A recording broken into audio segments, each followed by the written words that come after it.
Hello and welcome to another episode of 90-Second Equities. Delighted to welcome back Francois de Bruin, Global Equity Endurance Co-Portfolio Manager.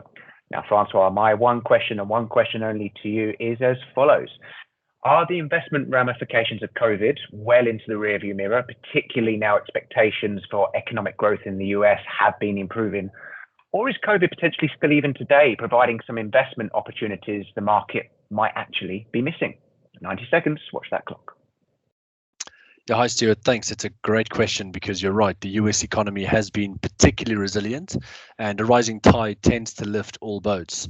But there are some exceptions where growth has been slower to accelerate, and that's one subset of the market where we are finding compelling long-term opportunities.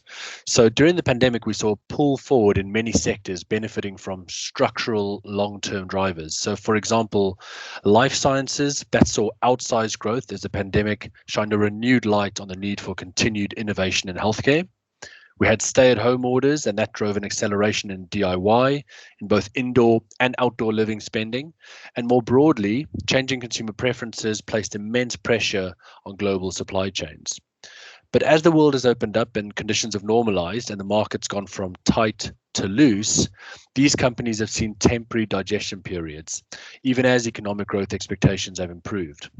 So, for example, Home Depot in DIY and Thermo Fisher in life sciences have seen flat sales growth this year, although that's certainly not our expectation for what these companies will compound at long term.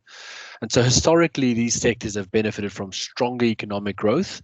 And while we're seeing some of those post-pandemic pressures persist, the positive relationship should ultimately still hold. And that re-acceleration could provide a boost to what is already structurally attractive long-term opportunities. Thanks, Francois. And within those 90 seconds, thank you very much for listening.